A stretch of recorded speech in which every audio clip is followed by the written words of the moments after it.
What's my name?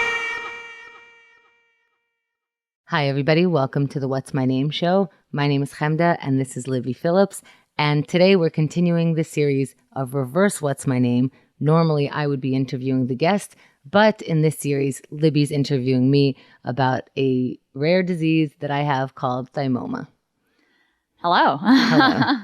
Pretty good, right? Yeah, that was perfect. I still got it. Took us, we had a couple of false starts. Hey, yo, behind the scenes. Yeah, this is a remote recording. So if it sounds different, that's why. If it looks different, it should, because we're in a totally different place. We're recording live from the Hennessy household.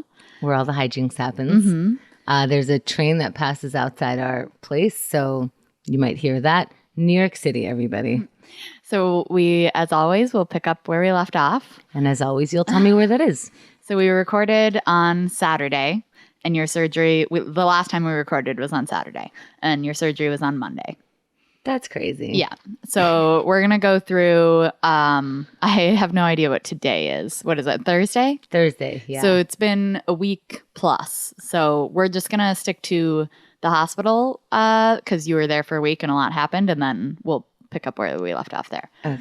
Okay, so Saturday, I don't think anything eventful happened, but Sunday was the day before your surgery, and it was also your last Keith and the Girl show for a little while. Yep, that was weird. Yeah, so tell me about that. How did that feel? We tried to make it like celebratory, you know, kind of like a fun, good send-off kind of thing. Danny and I were the guests. Yes, I specifically wanted you guys to be there. I enjoyed the little thing we did at the end where we switched seats. That was actually my favorite part because it was very what we do. It was very, like, I think the best part of going through this is that, like, the more normal stuff happens, the more I don't change my life, the more I can do that I would do, then the better I feel. So me doing a show was really good. But after it, I was just like, I just realized only I was the guest. I just lumped Danny and I in together. I thought that, but I knew that I wanted you guys there. Right. You know what I mean? We were all there. Yeah. Yeah. It was important that there was like that dynamic. Right. So, and you were the guest, so we could switch seats. Yeah. As a symbol of what's about to happen. Hennessy wasn't on the show, but he was there also. So it was just like, you know, just the core kind of group. It was a big deal. It was a very, very big deal to me. I don't want to let go. I didn't want to go away. I didn't want it, like, it makes it more real. It moves the time forward because that's the last thing of this thing, you know? But it was great. I was really happy with it. I was really happy with how we went away, like how it was, you know, kind of like the steps that we took. So I was confident, which to me is great. Yeah. Yeah. And in those last like few days before you went into surgery, you had, you had dinner with Michael and Maricela, and Hennessy. At their place, they made catfish. Goodness. I taught my brother how to make catfish, and he retaught me on Wednesday. And you had a like date night with Hennessy. Yes, so necessary. And you had the last show. So it was kind of, it seems like it was a nice kind of like, you got like a good send off. Yeah. Like a saying goodbye without being morbid and weird and goodbye-ish. Right. Yeah. But just like good, solid, like fun nights kind of leading up to it, which I think is good. Which included Sunday night. Right. So, okay. So after the show, there was kind of a, you know, like you couldn't decide if you know, wanted people over and didn't want people. And, you know, of course, like Danny and I were up for whatever, you know, of course we'd want to hang out, but also if you need time, you know, like alone to yourselves that night, that makes total sense too. And Michael and Maricela were like, hey, it's the last night. And I'm like, I can't tell if people coming over would be very morbid and very make me aware that this is like the last time I'll have enough energy or whatever it was supposed to do. But I was like, you know what? I feel like having people over because if we just sit there, like, then what are you doing? Yeah, like, I know me and my husband can have a great night, but we ended up like kind of vegging, you know, and I thought, let's just make this the same night it always is. So yeah, come over. Michael, Maricela, if you want to come over. We like, Xerxes was over. It was a school night, so Emmy can't come over. But like, you know, we just made it an easy, like, it's not a come over and say goodbye. It's just like, no, it was just hanging. You're free, let's do it. Yeah. It came like, I mean, we were calling it Tumor's Eve, but for the most part, we weren't like, you know, it would come up. Of course, it can't not come up. But we were also just hanging out. Like, Michael was driving everyone insane with dad jokes, or as you called them, grandfather jokes. They were beyond so quickly. But it was super fun, and we were here like pretty late. And I know that Maricela at a certain point was like, "Shouldn't you get some rest?" But I think that like that hanging out with friends and like. I think that fortifies you in a different way, you know? Like, yeah, the thing is I couldn't eat past midnight. So like I literally ate up to midnight, which I always think is stupid to do. But at the same time, I'm like, no, I will have this. Yeah. And then I smoked past midnight. But not by that much, right? Like quarter after or something? It was something stupid, but it was, you know, it didn't matter that I smoked, but it mattered that I would get cotton mouth and uncomfortable and like, who wants to do that for yourself? Plus, we had smoked so many blunts by then. So we were good. Yeah. But I think by the time I went to sleep was 2 a.m. Yeah. And I had to wake up at 4. Yeah. I ended up... But I was going straight to sleep. Like, I'm literally going to the hospital to go to sleep. Exactly. I'm getting injected to go to sleep. Yeah.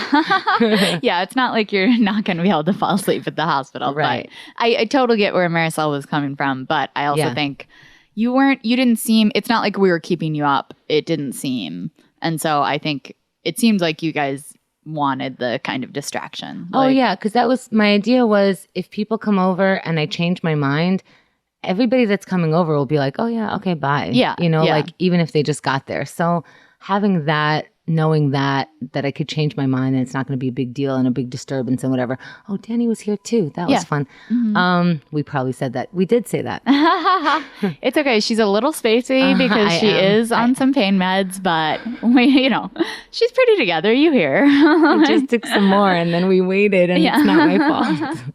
It's fine. It's fine. You're making really good sense. Thanks. I did have a thought right before I went to sleep, like, oh no, me going to sleep, it means it's tomorrow. And I was like, wait, no, I don't want to do that. And I like kind of panicked and I'm like, it has to be the same. It has to be the same today as it was yesterday, as it was 2 weeks ago. You better shut up. As it just has to be the same thing. And then I just went to sleep. Yeah. Yeah. Because I had really been thinking about this. I've been doing the hippie stuff. I'm meditating, but like for real, I don't know. To me, Emmy once said something to me that it's like we keep separating the brain, the mind and the body, but there's no difference. There's just a difference in doctors that go to it, but your mind is part of your body. So I wanted to be in a calm state of mind. I wanted to be ready for it psychologically. I know that I am not okay with this little movement. I was trying to prepare myself for that. So I think all of that helped me. Even that moment where it was like, no, not tomorrow. Yeah. It's like, tomorrow is the same as yesterday. It doesn't matter.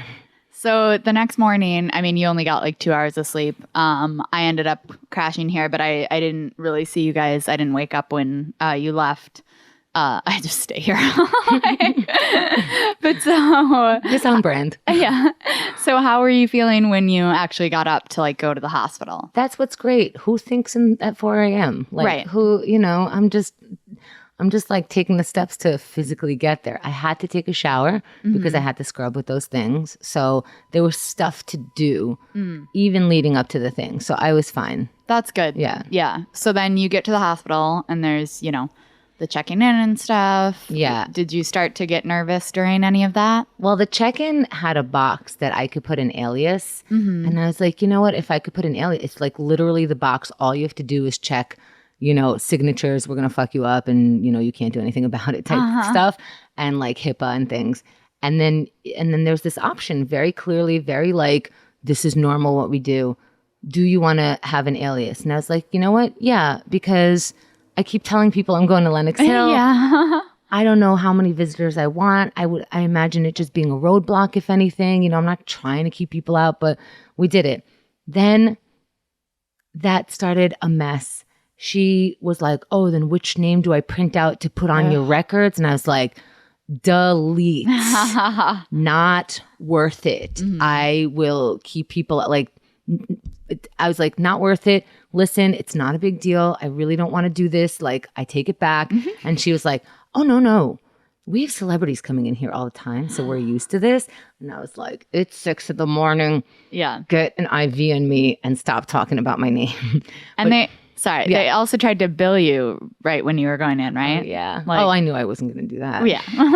Oh, no. They were like, and you owe 1,000. And I'm like, yeah, I'll be right back. Yeah. I mean, will I? Because right. Yeah. you getting this money is on you in a couple minutes. Yeah, so. good luck. Yeah. Okay, so you get, you do the check-in. And she insists that they have celebrities. So I'm like, you know what? If she could figure it out, fine. I don't want to argue right now. So I have an alias. So I go upstairs. There's a little bit of a wait time. Not that long. Really nice. You know, I thought I'd be literally waiting for 2 hours.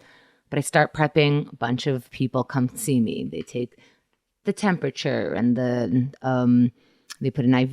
They check your blood pressure. Yep. All the normal, usual things. And I have become a total pro in this. I never thought. You're not flailing your arms during the blood pressure anymore? I'm practically looking at it.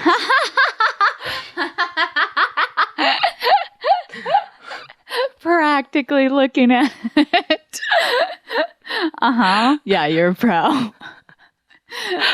She's laughing right now. I want you to know, for the record, she just can't let it out like she normally would, because it'll come out through her stitches.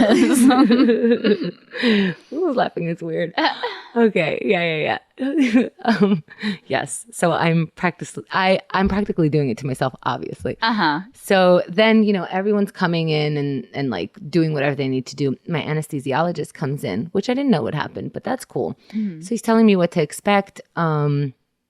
And he's telling me what to expect to wake up with, which actually my brother Michael warned me about the catheter because he wasn't warned. And I was like, that's crazy that they don't tell you that. oh my God, what a nightmare. Yeah. And I'm like, yeah, I need to know that. But, you know, everyone's afraid of like what to tell me. And he's like, I'm telling you this because I would not want to be surprised by this. And it was painful. And I was like, great, painful. And by the way, if I'm having surgery from like, you know, my chest, you know, end up, and I wake up with a thing on my vagina, you better hope you gave me a heads up. That's, you know what I mean? Yeah. Like you have to like go like open my things and get in there and like, that's very intimate. So I was ready for that. He told me about that. He told me about the breathing tube. Well, not at first. He told me that they're going to put tubes in my side, which I didn't know. And then I was like, well, who cares? You're cutting me wide open. Who cares how you sew me? Like, I assume this all goes together. Okay, fine. La la la. I didn't hear that part because it turns out they were giant tubes. We'll get to that. And then he told me about the breathing tube. And I was like, don't cry, don't cry, don't cry. You've cried in front of enough surgeons and doctors and RNs. Because I just wanted to have a final, like, let's just do it. Like, you know, of course I have a breathing tube. But anyway, he describes the breathing tube and it's going to be in my throat, through my mouth, and then out my mouth so that I could breathe without collapsing your lungs. A lung. Yeah. And so I'm like, okay, I'm crying. That's it. I'm crying. I'm just like, and you know, there's a pause in whoever I cry. And I'm like, I'm fine. This needs to happen. And he's like, it's fine. I totally get it. It has to happen. I'm like, of course it has to happen. Yeah. You really don't have to explain your job to me. But he was so kind, so gentle. And I'm like, I'm ready for it. I really am. It's just another thing that I just have to, like, I guess I have to be ready for that kind of stuff. So I'm like, I'll be ready by the time you put me under because I'll be under. Right. So, but my other concern is I have not pooped. I have been pooping terribly the last month because it continues to affect my esophagus and blah, blah, blah. But it's like clockwork. 6 a.m. I usually get awoken for this, you know, bathroom trip, and none of that happened. And I'm like, no, I can't go into surgery with a fucking hamburger inside of me why did I choose a hamburger? And then yeah, sorry. On Tumor's Eve, to go back for a minute, we ordered from a diner. Yeah. So, and I never have a hamburger. Yeah. Like, and I say never lightly, but like twice a year. It's pretty rare for you. Yeah. Yeah. I don't want to put numbers on it because now I want to take it back, but whatever.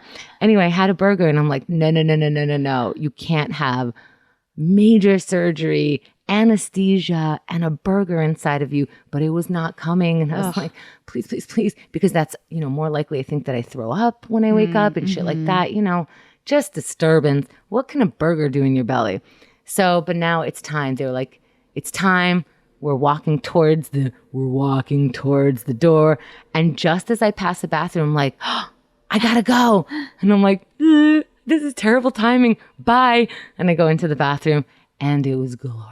Oh, God. Oh, my God. It wasn't even one of those sticky poos. It was just like, glorious wonderness that flowed through my body. Thank you.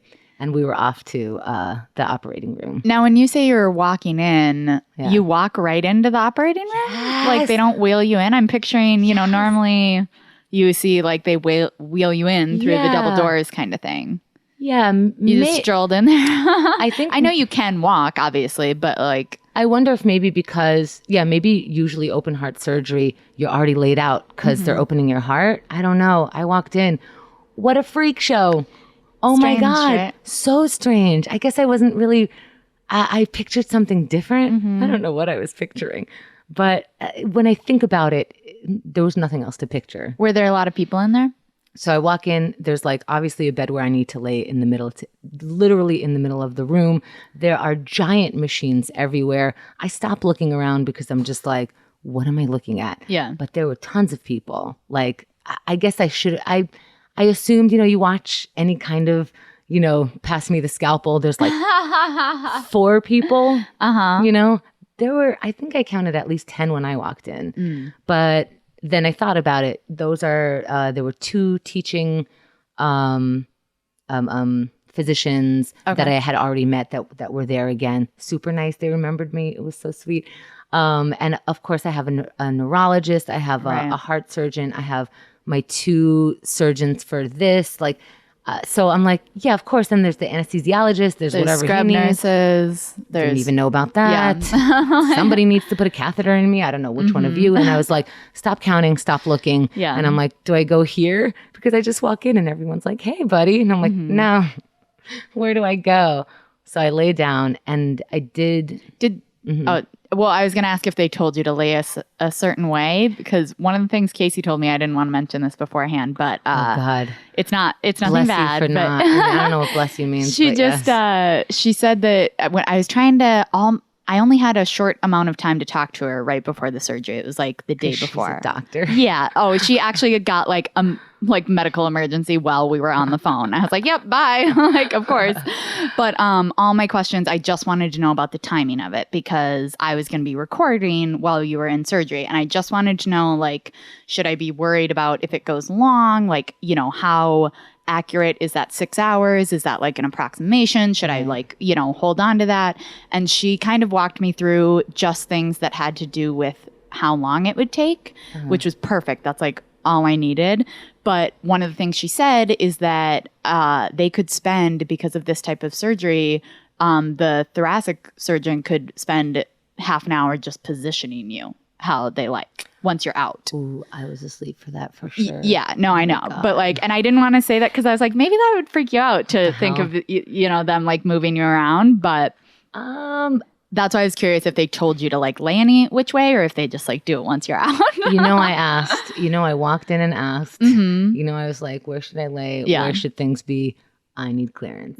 So, yeah, I lay. It was pretty easy. Okay. And then the anesthesiologist was gonna put stuff in me, and I was crying because you just do. I guess. I don't think everybody does because it wasn't a surprise, but it wasn't like, oh, this is normal. And I think I heard them say like, let's give her a little bit of like some calming down thing before we actually put the anesthesia stuff.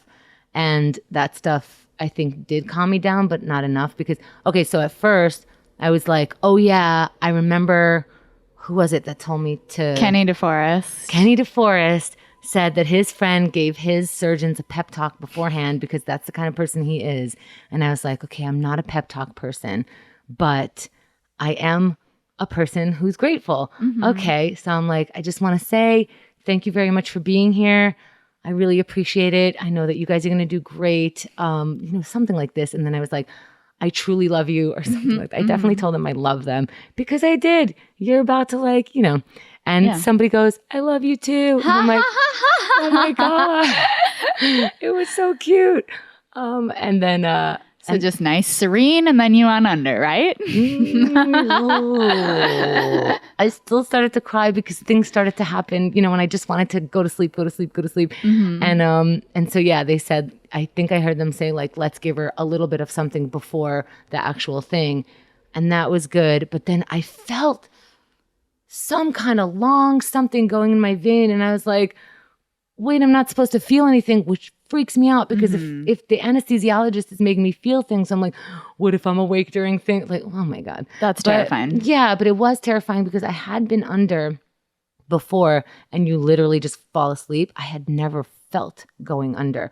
So I go, wait, what the fuck is that? Why am I feeling that? Fuck, what? And I don't remember anything after. But yeah, I may have been nice and then not nice. Yeah. So I'm sure you're still very nice. I think that's a normal reaction.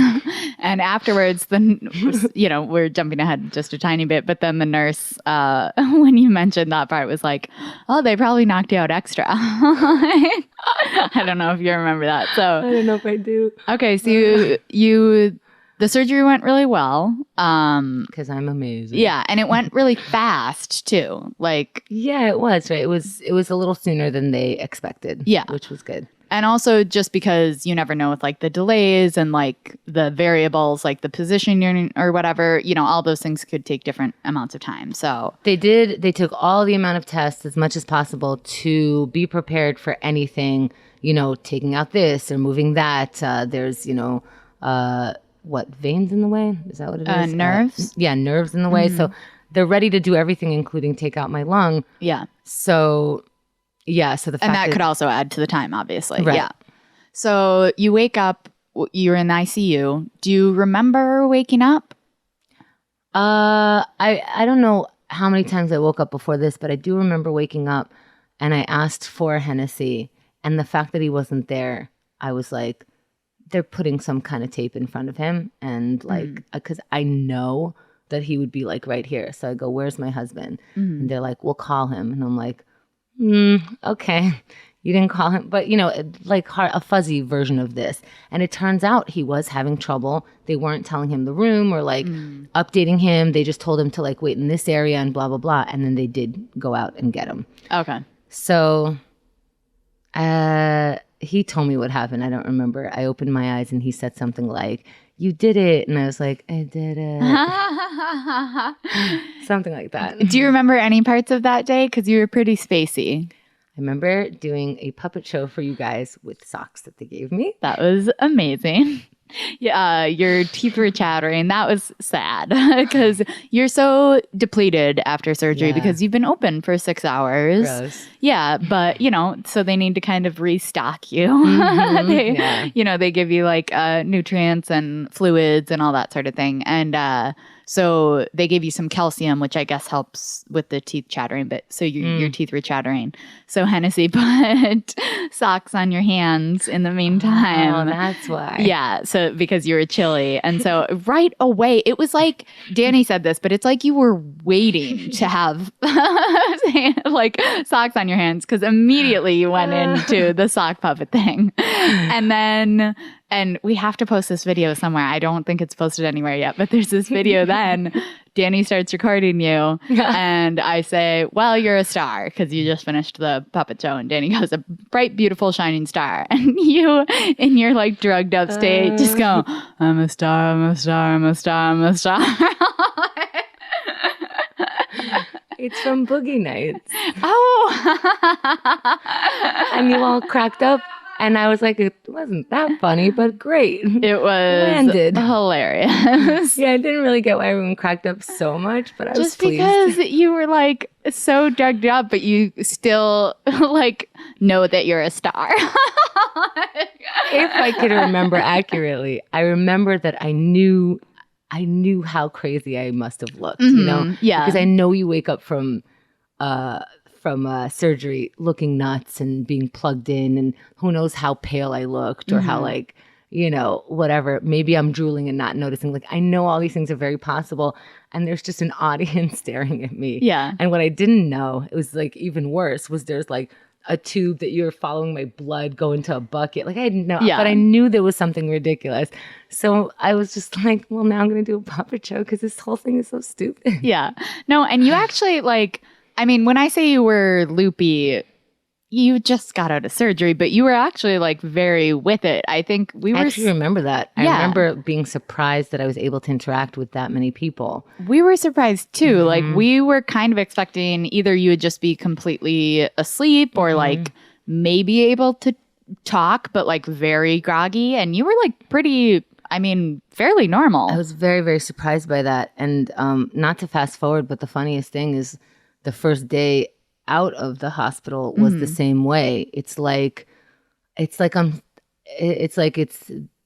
next stage of something, and so my body made extra shit because after that, it was like I got a couple hours of feeling like, wow, I'm awake. Okay, surgery, post-surgery, killing it, nailing everything, and then it started happening like, oh man, so the anesthesia is just fucking with me, and I need to burp, but it feels like throw up. And you guys are leaving. Maricela and Michael are coming in, and they haven't seen me in the puppet show stage. Okay, yeah. So just to set this up a little bit. So some of us were there earlier in the afternoon. Michael and Maricela came in the evening. And like, yeah, you were very with it. No problem. You know, you seemed okay. Probably none of the pain meds had like worn off or anything yet. And maybe, yeah, the stuff wasn't out of your system yet. So maybe that's why you were more together. But, you know, there's going to be side effects and stuff, obviously. But it was kind of heartbreaking because it was just unfortunate that they came in at that moment. Because, so this is when we were leaving because we'd been there for a while, and it was, you know, you were starting to also like have some trouble. You had like some gas. You were trying to burp, or were you burping? Just I couldn't move at all, and my body wanted to. So whether that means like sitting up for a burp or not, it was traumatizing me. Yeah. It was like trying to make me sit up, and I can't. It was making me do anything, and that hurt.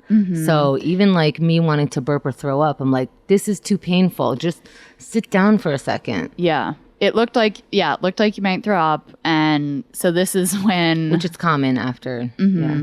This is when Michael and Maricela get there. And I just saw on both their faces, like, how upset they were. And I was like, she's doing great. Like, she was joking around. She's doing so well. Like, this is just a rough moment. But they, you know... Who can... Yeah. You can't predict. And then they came the next day, and it was better. But so... That whole night you were kind of like that, right? Yeah, like, it was all night. I didn't really think I would need Hennessy's help. Like he was like, "Oh, I'll sleep here the whole week that you're here," and I'm like, "That's gonna not be necessary." But oh my God, it was. I woke up in the middle of the night, and it's just you wake up to trauma in your body, even though all it wants to do is burp or throw up. It's not that big a deal, but your whole body, and you're not used to the bleeps and the bloops, and like you wake up and you're like, I can't even move, and if I don't move, I'm just gonna like throw up in my mouth or something. I don't know what's about to happen. Well, let's just go through real quick. Just it's not like you don't wake up and it's just a normal night. Like so, you mentioned you have 2 tubes coming out of your side. You had an IV in your neck. That was weird. You had an IV in your wrist. Yeah. You had these compression sleeves on your calves. So you had things on both your calves. You had a catheter in. So you are hooked up to a lot of things. And then you also have some things that are just like monitoring your heart and whatnot. Oh, yeah. I have stickers on me all over the place. So you have a lot of stuff hooked up to you, you know, a lot of stuff coming out of you. So it's not, it's completely understandable that when you wake up, whether it's the first night or the next nights, that it's not just like. Yeah. But it was, I don't know. That was, ugh. Yeah. Yeah. And so you were glad he was there. Yeah. Yeah. Because he knows me very well. He helped me breathe. We breathed through it. And in fact, the next day when Michael Maricela came to visit, Michael happened to say that he was watching Hennessy breathe with me when I was panicking and, it started coming up. And he was watching my heart monitor and it started going to normal. He can actually see the numbers change. And I was like, whoa, that's amazing. Yeah. So, you just, and eventually you need to go, all right, let it hurt the most and let it come out, because you're blocking it. And, when you block a burp, it hurts. But now you're blocking a burp and there's so much shit. So I was like, and my whole body burped. Or at least it felt that way because I just it just trauma, yuck. And then I was like, ugh, and fell back asleep. But that happened a bunch of times. Yeah. Yeah. But you were only in the ICU for that one day, right? Yeah. So that's really good too. So I think it was Tuesday already you moved to the next room? Okay, I'm just going to. Tuesday or Wednesday? I think it was Tuesday. Tuesday? Yeah. I could be wrong. But so Tuesday, I actually was there when I think that was when the anesthesiologist came in and he was super nice. Oh my God, right? Yeah. I actually saw him a couple of times because that other time he explained to you the different ways that breathing thing works, which we'll get to. We can show it on the camera too. Everyone came more than once. Yeah, but he was he sat down, he was so patient, just really kind and didn't, I figured he had somewhere to be, but didn't seem rushed at all. Just explained this, machine, I wouldn't even think so thoroughly that I would require his time. Mm-hmm. Your part is done essentially. Right. But he's coming to check how it wore off and stuff. Mm-hmm. So, and he said, I saw that you were really nervous about the breathing tube. I monitored you until you were strong enough. I deemed you strong enough and I took it out so that you don't have to wake up with it. And I was like, who are you? Who thinks about that? You could really just go to your next patient. I need this thing. You don't have to take it out. Amazing. Yeah, that's great. And that was really great that you didn't have to wake up with it. Because we just said, the list of all the stuff you're hooked up to. So one less thing is super helpful. And my hair's a mess. That's okay. So the reason I brought him up is because it was I have it under the notes here on Tuesday, he was saying that from a technical standpoint, it went very well. And also that it was the biggest one that he had ever seen, this tumor. Yeah. So the funniest thing is before this surgery, when people gasped, and when I say people, I mean doctors and surgeons gasped at my condition. Not cool. But now when they were like, this was the biggest one, I was like, yeah, bitch. Of course it is. Yeah. Because now everything's fine. Right. It's out. So I was like, yeah, tell me. And then people would come in throughout the week and go, oh my God, you look great. And I'm like, oh my God, what am I supposed to look like? But this is a 70-year-old thing to go through. Right. I'm 40 with no other health issues. He might have been the one, I'm not sure, I think it was him because when we were talking about the breathing thing, he was like, to be honest, usually I'm telling this to someone who's much older, so it might be different for you because you're young and strong. So you might be able to do more. And I looked at you and said, pay attention. I tried to explain to him that you were 600, but he was not buying it. It's on my medical record somewhere. Yeah. So, but he was so nice. So 4.5 pounds. So Tuesday, I guess that's when you must have gotten the rundown of the stuff. So, cause we found that out, we found out, or this is when I found this stuff out. So I don't know I think you were giving the information as you were getting it. But, so it doesn't have any teeth or hair. We found that out. That's a totally different type of tumor. But thank you for finally asking. We found out that they laugh at me, right? Oh my God. I'm sure they're laughing at all of us. We ask the most insane questions. Hennessy asked if we'll get to, let me hang on one sec. Okay. So, they were diluting your blood to avoid blood clots, which is why you had the bucket of blood behind you. Hot. I'm sure that's the technical term. So one of your tubes from the side was draining. It was actually, there was some levels to that too, because at first it was suctioning. So it was like actively taking stuff out. Oh. And then, and then after a couple days, I forget when, but then they turned it off to just like gravity. I think that's when they were trying to see if it's time to take it out. They had it on gravity before that. There's two different tubes because one of them, well, because I remember one day they said, "Oh, tomorrow we'll just change it so that it's just draining naturally," and then the next day they took it out. But I think the second tube they had to test it before they could take it out. I'll tell you what, I never looked at that side of my body. Yeah. Just did not. Plus my boob's in the way, so it's perfect. Right. Oh my God. Would that freak you out, do you think, if you looked at it? There were bandages on it, but I'm really glad they didn't tell me how deep those tubes were until they were taken out. Well, until one was taken out. It was over a foot. How long is this? That's more than a foot. Yeah. That part was in me. Yeah. The rest that's of it crazy. was outside. Yeah.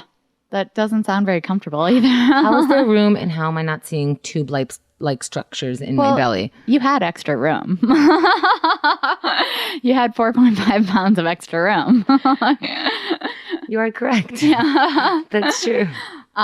We found out they anesthetized your nerves while they were in there to help with the pain, which is crazy to me. Like, I guess that makes sense, but for some reason, I'm just picturing like a like they're just spraying. And do you undo it when you get out? I have no idea. You know what? There was some stuff where I was like, I'll ask about that later. You know. Yeah. So they cracked your chest, obviously, and then we discussed this at length, that it's kind of an L shape. It goes under your boob. You guys want to see it? Should we do that now? Okay, reveal it. I hope this is catching everything. I'm sure it is. We'll put pictures. Yeah. But it goes till under my boob, but it also like it goes pretty under far my boob. over. Yeah, it goes to the other side. So my boob is so it's so hard and crazy feeling, and it's kind of pulling it this way for a second. And I also have stitches underneath here from the two tubes that they took out. Right. This was on her side, kind of by your rib cage. Yeah. And I have all these like blotches of stuff because of the tape. Oh, yeah. So that looks like hell. We can post a picture of that. Okay. Oh, man. Take a look at that. Yeah, you were hooked up to so much stuff. Yeah. But yeah, so that's the scar. They did such a good job. It looks really good. But so they cracked the chest. So the way that they closed that up was with wire. Yeah. Who knew about that? What the hell? Yeah. So that's I saw it in metal, an X-ray. Right? Oh, really? Yeah. Oh, crazy. Yeah, we should try and that too. Yeah. We have it. Okay. It's literally around the top of my chest here. You just see like I guess what like you know is coil? wire, but yeah. Huh. Yeah, you can actually see it. That's crazy. Oh my God. Yeah. Okay, so what I was referencing before that I said, well, hold a second, is that then Hennessy asked one of the doctors if you could put magnets on it. And we were very disappointed. They're like, no. The thing is our fridge is so small. Like, it would help if we could. Sure. You'll have to find another way. And then the top layer, which you see with the scar, they glued shut and did stitches. Yeah. Right? So those will have to come out, the stitches? Or do they dissolve? No, I don't think they take them out. I think it just, I don't know what they do. But like I think not only is there glue, I think they mentioned like 3 layers of stitches. Okay. So what you're looking at is 3 layers deep. But they don't have to take them out? I don't think so. Okay. It didn't sound like it. All right. And do you have anything on it now? Yeah, this is a waterproof layer just to kind of like protect it. Sure. Yeah. That makes sense. Yeah, that's why it's so shiny. Yeah, that's what I was wondering. It's not because it's new, you guys. And so we had talked about this in the last episode, so let's touch on this. What did they say about like bathing and stuff like that? I don't remember. Oh, okay. Yeah, I was like, if I can bathe, I will. But when I got sponge bathed. Right, in the hospital. That's real. Oh, yeah, I'm jumping ahead to, because I'm forgetting, because now you're home. But yeah. we have Yeah, we have plenty of other stuff too. I know Hennessy sponge bathed you at least once, right? But the nurses... I didn't like my nurse. Yeah. I was like, pass. But the nurses did do it also? Yeah, they were so nice. It was like 2 nurses. They legitimately washed my hoo-ha. They washed my butt. Like they wiped. It's baby wipes that you don't have to. It's like kind of soapy, but you don't have to wash it off. Right. So they just got everything. They got my face. They wiped my vagina very nicely, very nice, very gentle, very like, oh, I'm clean. Thank you. That was, yeah. All right. You know your way around. And it's like, you know, you got to turn to the side so they could wipe your butt. It's like so ridiculous, but they never made me feel any which way weird about it. So that's really good. Yeah, I felt good. And again, I was like ready for it. I was like, fuck it. You know, yeah. I mean, what can you do? I guess you're wiping me down. I mean, when I got off the catheter, I had to ring them every time I needed to pee because just in case I fall. So now I'm calling people like, I need to pee, and they have to look at it after. So they set a little bowl. Oh, yeah. They put a little bowl in it to measure it, see how much you're peeing. Yeah. Tuesday, they took out the IV on your neck. Oh, God. That was so painful. Taking it out was? That day, my neck and my shoulder were feeling it's like someone punched you there a bunch of times. I actually remember, I don't know which day this was, but at one point you said to one of the surgeons, you were like, he was asking about your pain level, and you said, it feels like somebody punched me. Yeah. And he just went, yeah. Yeah. That's what it feels like. And they cut off some of your hair, taking off the IV, which I think is insane. Question. Yeah. There's just, I mean, my hair was getting into everything, but like, you know, and I was trying to, you know, I can't lift my hands up over a certain amount. And so I can't pull my hair back. So my husband has to do it. Luckily, he used to have long hair, but he didn't have this kind of hair. And you can't pull on other people's hair that easy. But he did a really good job. Yeah. And, but no, it got a little bit in there. And so all I hear is like, pass me the scissors. And I hear my hair being cut out. And I'm like, whatever, I have tons of hair. Right. I mean, luckily, but that's like, still crazy that they would just like help themselves.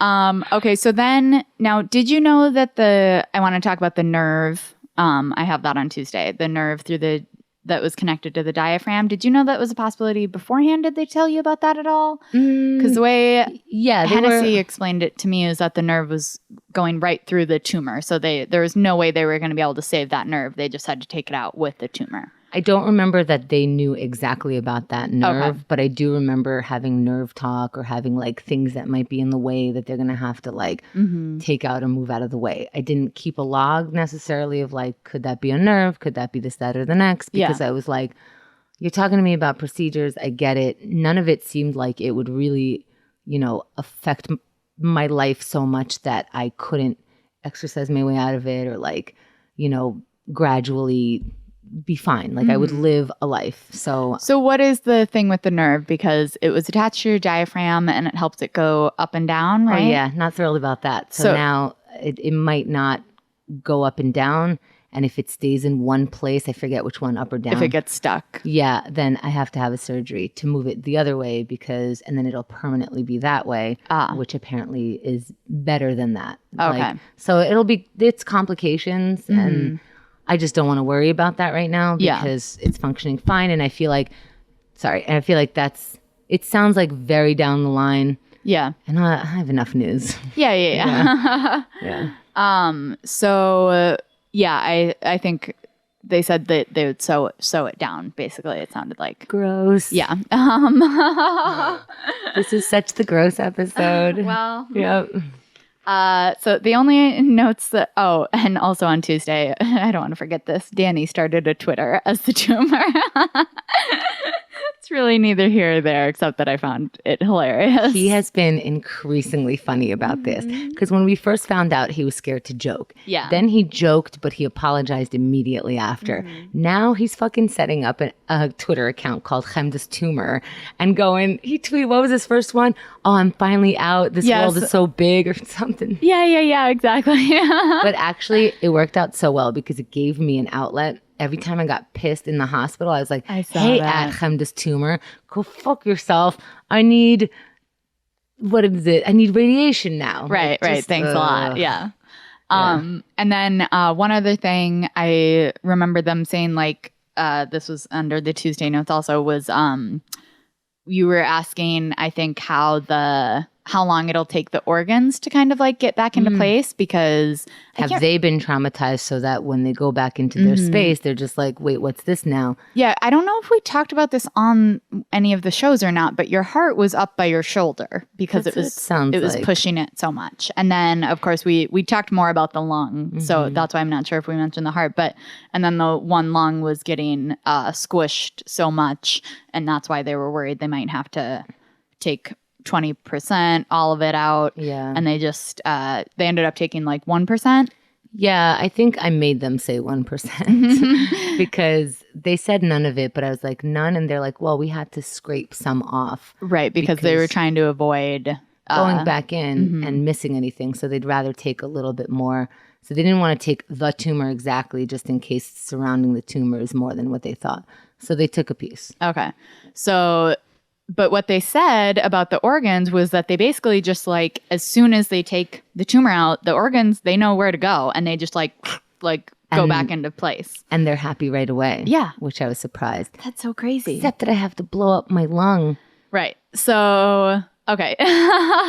So because the lung, which one is it? The left or the right? The left. The left. So because it's been squished for so long, it could have trouble reinflating on its own because really your right lung has been doing the heavy lifting for a while. So they inflate it when they're done with it, but to make sure it will inflate, which it did. Yeah. They said something like, it was in the 90s, I forget what percentage, but they said it inflated like most of the way. Yeah, it was good, but then it deflates on its own kind of, and I have to exercise it to get it back up and to keep it back up.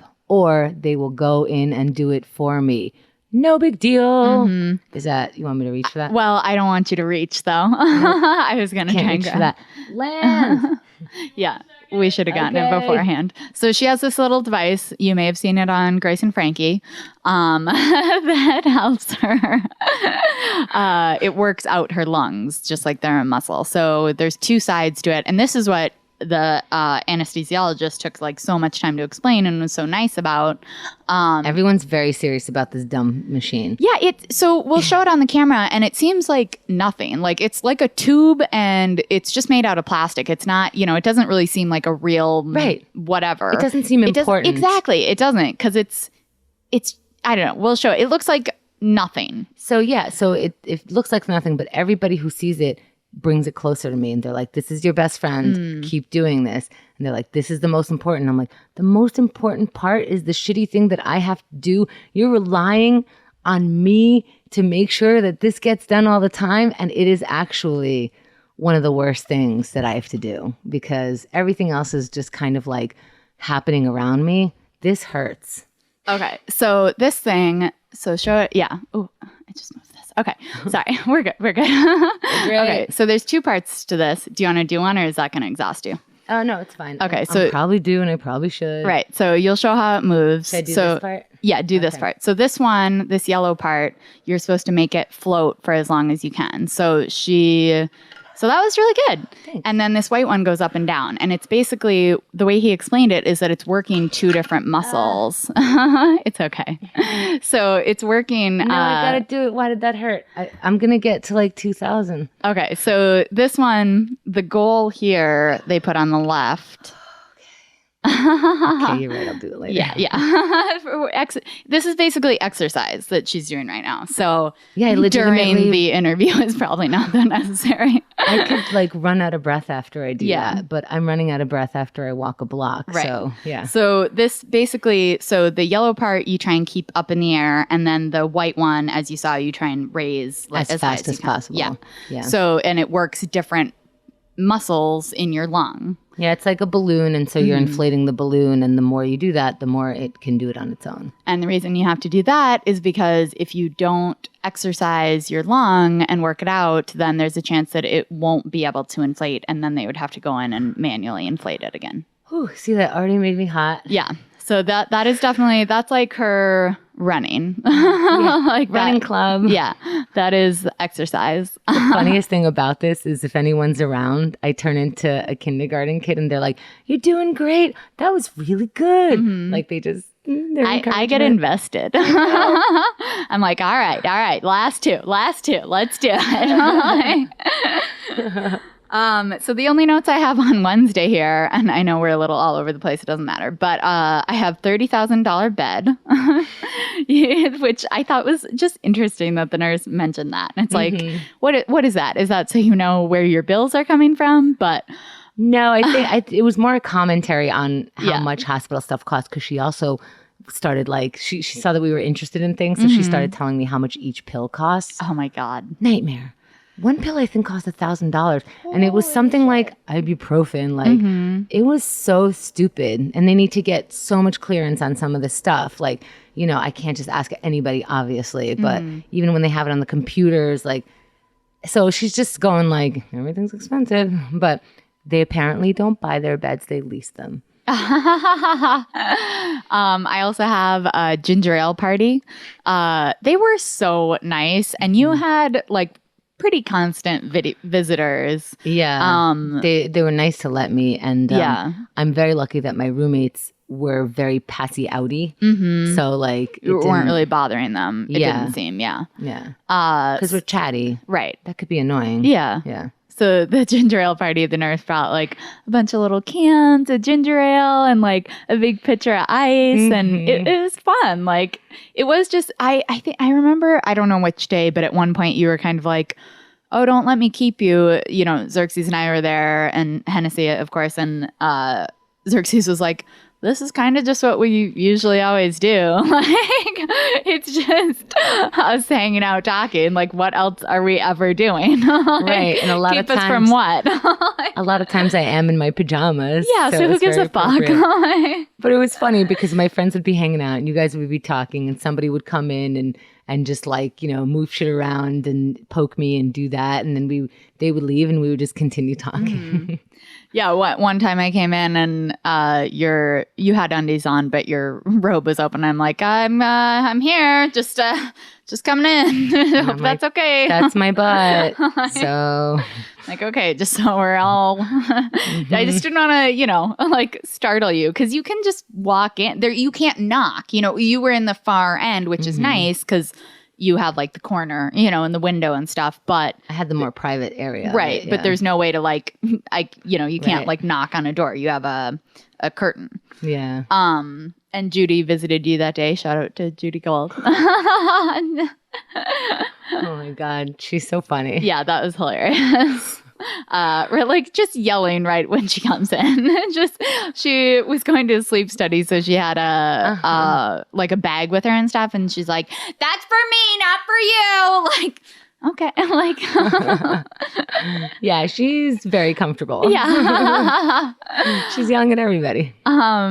Thursday, I'm sure you were saying it before this, but that was this. I feel like you reached the pinnacle of needing clearance on Thursday. Well, up until Thursday, I had the very best attitude about everything. I understood that everything would take a step-by-step thing. So I was like, you know, happy when they took out one thing and I got a little bit more, you know, room to move. And so like they took out my breathing tube. They took out, I did have like a nostril breathing thing. Right. So they took out this thing. So every day was like better, and they're saying that I'm doing well, and you were able to walk more. One day they let you, then you were able to go to the bathroom by yourself. That was a big day. Yeah. So the independence started coming, and then Thursday was Friday, actually. Okay, well, let's stick to Thursday first. So what happened on Thursday? Okay, so on Thursday, that was when you had, so on one of the days your arm was swollen.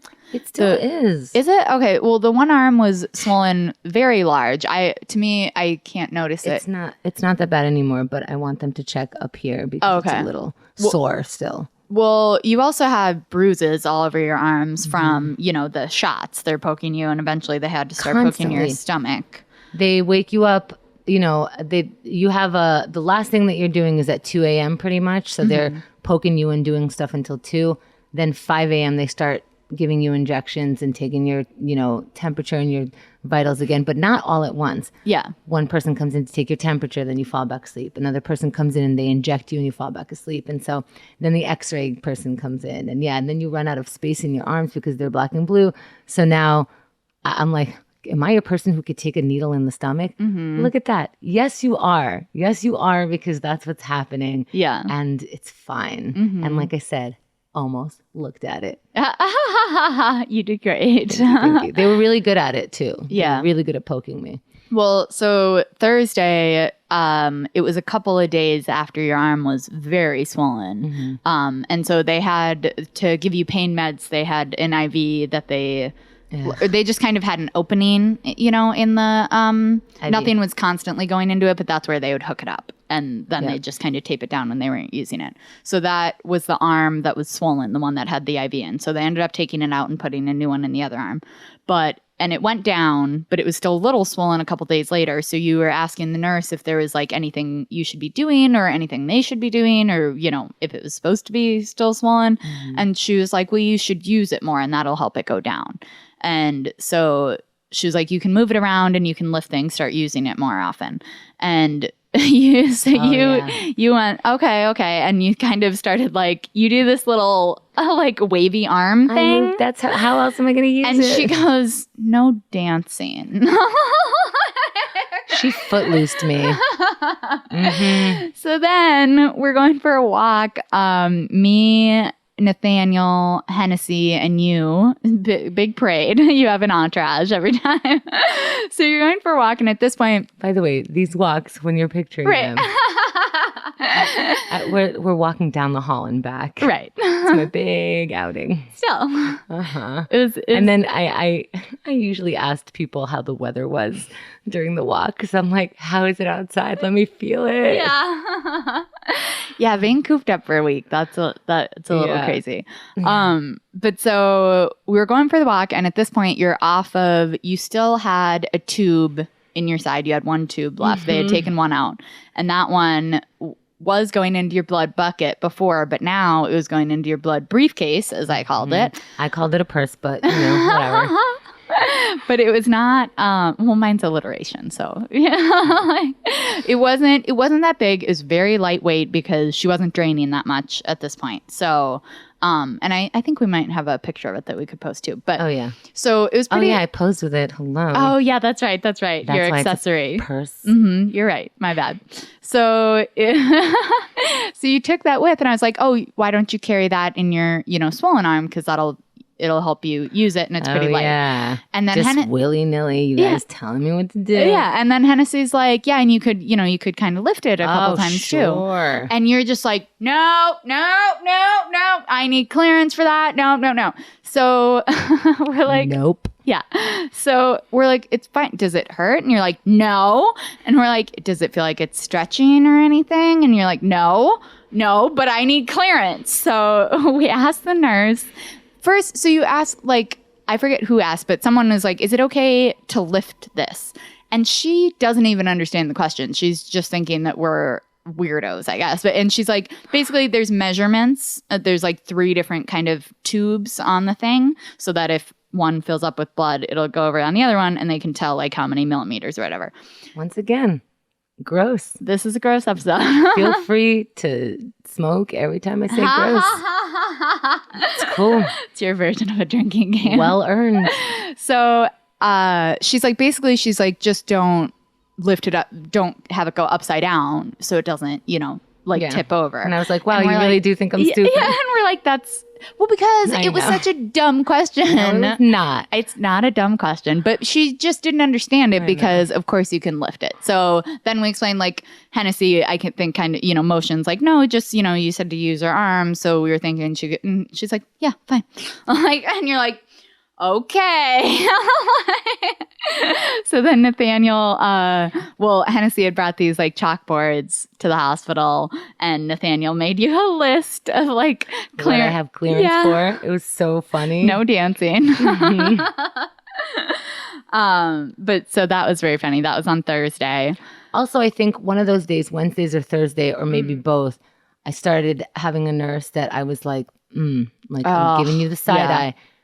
I was still needing help with everything. I think it was Wednesday because you did kind of get better each day. Like you said, like something was taken out or you had more mobility. That's so true, I think it was still when you were pretty vulnerable. Not that you're not the entire time you're in a hospital, but yeah, this lady, like. I still needed to call everybody when I needed to walk because I was still attached to machines. So they would have to undo my tube and undo my leg things and undo the side thing over here, whatever they were doing. Right. And then I needed to pee, and then they would come back and put everything back. At this point, even though it's 2 days in the hospital, I kind of get the gist. And I'm like, you didn't put my tube back. Yeah. She didn't call the nurse. She didn't put my tube back. Yeah. The one that's suctioning things from my side. Yeah, and Xerxes pointed that out. She also, it was just like not a good energy either because she didn't introduce herself when she came in. You can't, every nurse, because you're there with them for 12 hours, they come in, they introduce themselves, they ask you how you're feeling. This one was like, well, I didn't check your chart, so, and I'm like, come back after you checked my chart. Like, I'm going to be here. She's like, no, it's okay. So I'm like, all right. And so she's doing stuff. And eventually I was just like rejecting things. That's the person who was supposed to wipe me down. And I was like, she's off in 2 hours. I'm like, no, I'm not up for it right now. Like, I feel sick or whatever. Because you're not touching, you are not going to be a person who can't remember my tube, who doesn't have a bedside manner, who's going to wipe my vagina. No kidding. Yeah. How nerve-wracking and just uncomfortable and not, how are you supposed to feel safe? Like you said, everyone else like made you feel very comfortable, even though it's like a weird thing. You're getting a sponge bath, but it's a vulnerable position, but they were professional and like warm about it. And she just didn't seem to have it together, which is frightening when you're in her care. Like she put there was more. I forget what it was. There was a bunch of stuff. So like we said about the pee, you had to have it measured. She forgot about that. So it's just sitting there, which, okay, it's not urgent, but it was just, there was a bunch of trips in and out of the room, which is also just like, I have a roommate who is now using the bathroom. So if my urine is still there, that's weird. And she came back 3 times and didn't remember it. Yeah. And then like she forgot a readout from the thing. Like she forgot to scan your bracelet, which is what says what meds you're on, which is insane. Yeah, every time they gave me a med that really needed to, I was only on pain medicine. So they needed to monitor very well. So they would like bloop my thing, I think only for the narcotic part or something, but it doesn't matter. They were keeping track. She didn't bloop. She's like, oh yeah, I forgot to bloop your thing so that the machine knows that I gave you narcotics. And I was like, you're stealing my pain meds, aren't you? I don't think it's that. Nope, I don't think so either. I was just mad. Yeah. Oh, yeah. She also put your, so we were saying that you have the IV in the in the wrist. Worst one. It hurt, which you hadn't had before. And then I could see what was happening. So I was explaining to you what was happening. And she's nodding like, oh, thanks for the help. But it's like, why the fuck am I doing this? You're freaking her the fuck out. And you're also, so basically she put it in so fast that it hurt you because you're not supposed to be able to feel it. And I've never felt it go into my veins. So I'm like, which is also super scary. Heads up, this is hurting me and it's never hurt before. So I'm letting you know. Nothing. Yeah. I'm like, it's hurting me. I'm not used to this. I'm telling you because I think, there's... Yeah. And then when you said that, I can't see that she's nodding because she's on the side I'm not looking at. So she's being an even bigger dick. Fuck you. I called her the least. I asked for other people. Like, no. Yeah. And I found out later, Hennessy went to the manager and said this person will never see my wife again. She's never to put her hands on me. And and I was like, you know what? I'm not being a diva. That's you're miscalculating some stuff that I'm not comfortable with. Oh no, you guys were so nice to everyone there, and I hope so. You were, and they were nice back, and everyone was fine. But that's completely appropriate. She, I don't know what her deal was, but she just seemed scatterbrained, which is not okay for medical things. If it kind of seemed like a waitress who's kind of all over the place, but in a restaurant, that's not the end of the world, I don't mind if I don't get my coffee. Right. In a hospital, that's not okay. And it's scary. So so that was one of the days, maybe Wednesday. The next day I had kind of a sleepy nurse who I was like, what's happening with you? Did you forget to wake up to go to work? But she was just a drone. So I'm like, all right. But there was a moment where I was past seeing, I didn't know that I was allowed to walk by myself yet, but she's like, yeah, go ahead and walk. So I met her at the nurse's station just outside the door, and I'm like, am I waiting for you or am I walking? And she's like, you could wait. And I'm like, well, I can't stand up for this. I can't just wait for you. Yeah, it's exhausting to do anything. Yeah. Like, so this other nurse was like, I'll walk with you. And I'm like, all right, or tell me to go to sleep. Like, it's fine. So she walked. She was very nice. Then later, one of the things that were reading my heart rate? my heart rate, they fell off and fell to the ground. So I wasn't about to put it back on. I went up to her and I said, hey, this thing fell off of here. And I showed her where. And she's like, okay, do you need another one? And I look her in the eye. I don't know. Do I? Yeah. I look her in the eye and I go, I don't know what I need. And I walk away. What? Because I don't. Yeah. I assume since it's on me, I need it. Yeah. You tell me. Right. Like, why would you know that? Wasn't that other nurse the one who wasn't great? Like, when was the last time you had pain meds or something like that? And you're like, I'm not telling you. I don't know. Check my chart. Yeah. It's written down for a reason. And that's why you scan the fucking thing, by the way. Like, so that there's a record of it. Also, there's a clock, but I still can't tell what time it is. And also, you might be on pain meds, so you might not be fully aware. Like, oh yeah, time is so crazy. So I'm like, I don't know, and I don't know what you gave me. I literally just like take what you give me. Because they were rotating also, so that they can give you more often. They were rotating between two different types. Yeah. So so that's not your responsibility to be keeping track of. No way. Ugh. Okay, so then Friday. Who was it that you spoke to that told you about the radiation? My surgeon came in, Okay. one of my surgeons, and was like, okay. And so afterwards, of course, you're going to have radiation. I'm like, after you recover from the surgery. Yeah. And I'm like, no. We already gave me a time frame. No, because I'm just like, okay, all I have to do is look forward to like basically my birthday, which is like when that time ends, you know? Now there's radiation. Okay. Well, how long do I have to have radiation? Well, you got to talk to the radiation person and blah, blah, blah.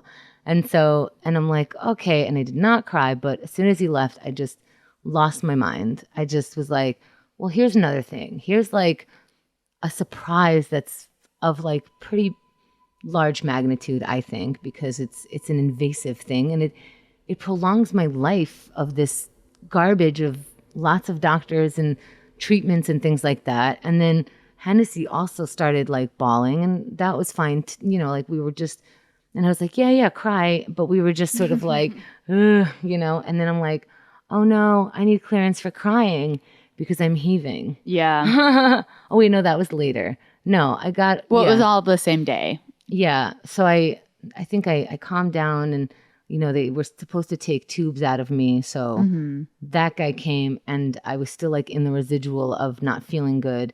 And so I'm like, I just found out I had radiation. So I'm crying, but like I got the other tube done yesterday. I'm fine. But I was like, where's Allie though? Because Allie took my tube out yesterday with this other person, and she was exactly what I needed her to be when a giant tube is taken out of my system. She was so professional, so kind, not overly, like she was very matter of fact, but very like getting the job done with as minimal pain as possible. And she said she'd be there the next day.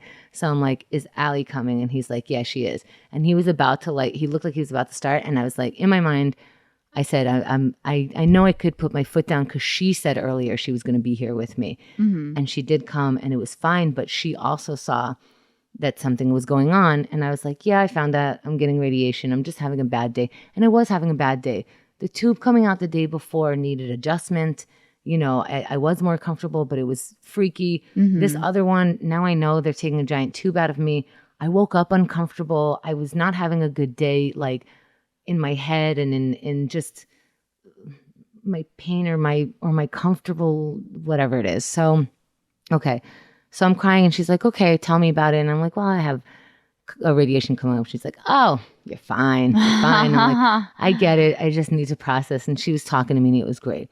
She left. I thought I was going to do okay. But another nurse came in. The tube went fine, whatever. Okay, so you got the tube out. Yeah, okay. That went fine. Another nurse came in, and she was like, or a hospital something. And they were like, do you want home care? And Hennessy was like, no, what home care? It looks like she's doing fine. As soon as she left, I was like, what if I don't want to, I just started going into, I'm afraid to leave the hospital. Right. I don't want to leave. Everyone's been checking me. Like starting at 5 a.m. and ending at 2 a.m. And now I'm just going to leave and no one's going to check up on me. Like medically, there's not going to be anyone to call. And then it went into this horrible place. Yeah. So and then I was like, I want my mom. I hate myself for that. I shouldn't want my mom. What is she going to do anyway? How could they be on vacation? You know, and like your parents can't come and they have a reason. Like they have, you know, a lot of stuff going on right now. They're Hennessy's parents. Yeah. There's, you know, and that's their business and I won't get into it, but like there's a lot going on there. And they said if we need them that they'll come, and I don't need them, but I got angry at the attitude that somebody who didn't raise me had versus somebody who did raise me. And I was like, I can't even tell if my mother knows or not. And everything was bothering me. I don't want to leave. I don't want radiation. Everything I don't want you. Yeah, I don't want any of this anymore. And I couldn't stop. And then I was like, oh my God, I'm heaving.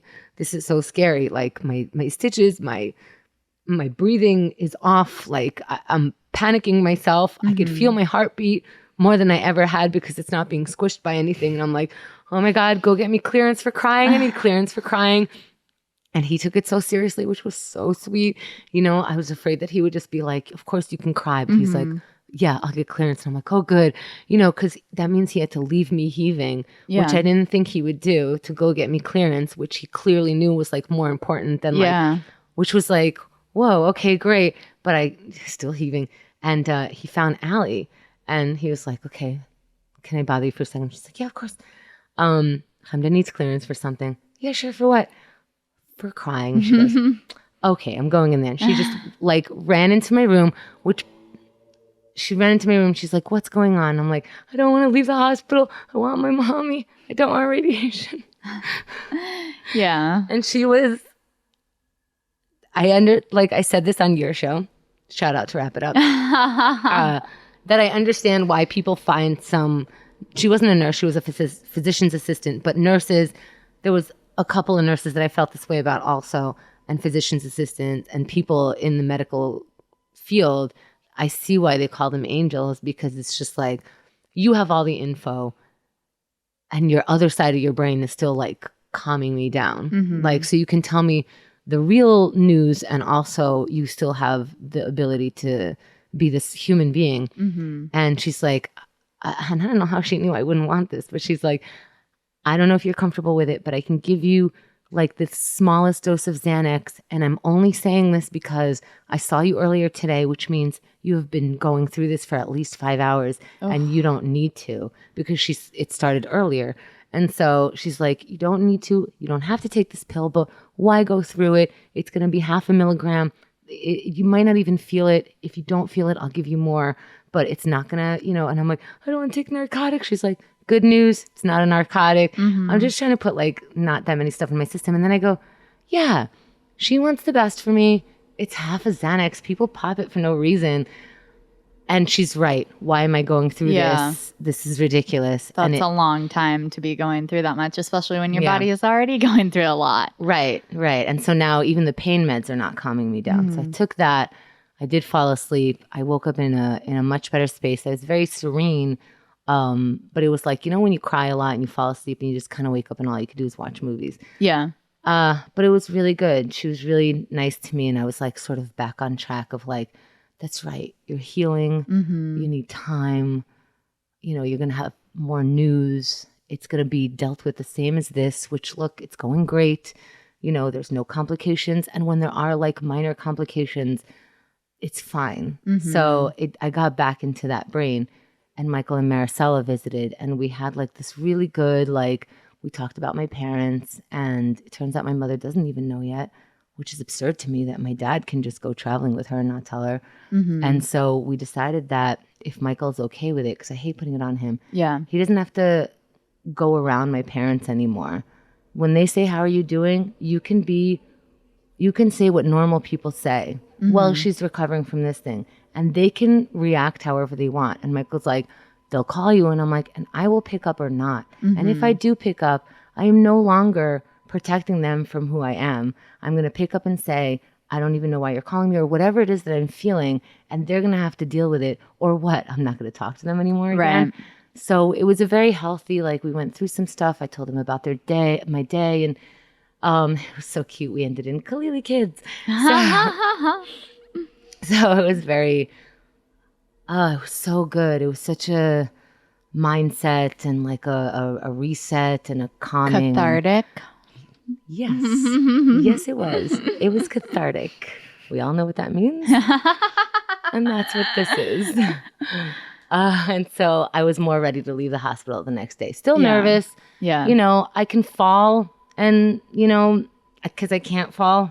Yeah. I can't have any questions right away, but I have a huge support system. So well, it's scary, but they're not going to send you home if you're not ready to go home. They don't want to push you out before I mean, that's the last thing they want. Like, they don't let people leave before they're ready. I know. And I also was like ahead of schedule. But then, you know, part of my freak out was like, you know what? Maybe you guys shouldn't trust me that I'm feeling better. I've had a tumor in me the size of like you've never seen before. And I've been saying I'm fine for years. So I don't know what kind of pains that I could be having that I'm ignoring. And she's like, but they're not basing it on your word. They're basing it, there's tests and readouts. And I totally understand the freak out. But they're not basing it off of that. Yeah. Yeah. Yeah. So the next day, was there more? No, it did. The next day it was all prep for leaving the hospital, which also started getting annoying because originally they said 9 a.m., which I didn't tell anybody because I don't want anybody waiting for me to leave the hospital at 9 a.m. Because it turns out I waited until 2 or 3 in the afternoon. Right. So it was a weekend, big mistake. Half the staff is not there, so people are running around like crazy. But Allie called my hotel room. The hospital room. She called the hospital room, even though she was not on staff. She was not working that day. One of my favorite nurses, Liz, came from the other side. I could tell how busy she was. But when we saw in the hallway, she's like, I'll come visit you. I'm like, I'm leaving today. She made it a point to run over to say like how nice it was to like meet each other and like things like that. I saw my surgeon and 2 other people who work with him. I forget what their positions were. And he always giggles when I say something to him, and I can't tell if he just like thinks I'm crazy or like. So I was like, fuck it, I'm asking him. Yeah. I go, yeah, Dr. Patton, I can't tell what you think of me because you giggle after everything I say, and he giggles, and everyone else does too. And I'm like, what are you thinking about? And he's like, oh, you're just really nice. He's like, it's actually nice to walk into this room and see you. It's like nice to interact with you. And the other guy goes, we're going to miss you. And I'm like, oh my God. And then on the way home, we had like a group text, you know, anyone that was interested in being on the group text. And, and so we're like, I'm out, you know, all this stuff. And so everyone's joking. And Hennessy's dad, Ron, said a joke. And I'm like, good one, Ron. And he goes, why are you being so formal? You know, it's dad to you. And then I go, oh my God, everyone's so nice to me. And I just started crying right outside the door. It's so much. It is a lot. Yeah. Yeah, but it was really, really nice. A lot of nice things. Yeah. Yeah. All right. Well, that wraps up the hospital visit, which I think is a good stopping place. And then on the next episode, we'll talk about how it's been being home so far. Yeah. Just stay quiet during this part. This makes Kamda very uncomfortable, but it's very important to anyone. Plus, I can't move. I got this thing propping me. What did I say about staying out of this part? I can't move until they get me. I'm stuck in this position. I would be remiss if I did not mention, you've already heard, obviously you've been following along this whole thing. There's so many doctor's appointments, a week-long hospital stay. You know, you guys have insurance, but all of this is very expensive. And also because you're not working, Hennessy's not working, these costs really add up very quickly, as you can imagine. And unfortunately, just, you know, don't listen during this part, but we don't know about future, you know, complications. There's also radiation for sure. So that's like another big thing. Actually, I do know, and I needed to make this clear for myself and like maybe for everybody around, this is forever. Yeah. They made it very clear. You're going to be checked on. This might come back. Like this is what happens forever. It's just a part of it, but not in a bad way, but in a way that it takes care, ongoing care. We didn't even talk about this, but the how do you know how to say it? The neuromuscular, the autoimmune. Oh, myasthenia gravis. Myasthenia gravis. So that needs to be monitored for the rest of your life. Yeah. This also, the thymoma itself area needs to be monitored for the rest of its life. And your life. my thingy that could, my esophagus, what was the it? Diaphragm. The diaphragm. That's So there's a lot that we don't know. She's in good shape right now. That's not the point. But the point is that there's a lot coming up. And there are costs to all of this. So please visit youcaring.com/thegirl. Is it .com? It's .com or .org. You can visit youcaring.org/thegirl. You can visit keithandthegirl.com/tumor. You can visit katg.com/tumor. Any of these places will redirect to the fundraiser to take care of Hamda's medical bills. And also everyone has been sending her so much love and support, and it is so appreciated by, everyone in your life. I know it makes, no one likes to ask for help. No one likes to need help, but people need it, and you would do it for anyone else, and she has done it for everyone else in her life, and so is Hennessy. So support them like they support everyone else around them. You just stay quiet. And if you don't have the money, that is totally understandable too, but you can, share the link. Oh my God, over 800 shares. Yeah. It's only been up for not even a week. Yeah. That is by the way, special shout out to Rosa. I don't know why, but she even remotely, she's got so much going on right now, and she has just been remotely visiting me constantly. It's so sweet. So I just want to mention her really quick. I know we're doing something different. No, that's okay. I know this is what I do when I'm uncomfortable. It's okay. Just, we can't mention everyone individually, but there's so many people donated, shared, have been, sending you flowers or boxes. It's just it's so nice to see. And so please visit one of those links, and also, of course, help keep the show going. We are, keeping the show going while Hamda's away, having different guest hosts. So cool. Yeah, Molly just finished her week, or she will. We're going to record right after this. And so visit keithandthegirl.com, keithandthegirl.com/tumor. So subscribing to the show is free, so that would be really great. Just Keith and the Girl. It's a funny show. Mm-hmm. Yeah. All right, so I think that's it for this time, and stay tuned. Thank you. What's my name show?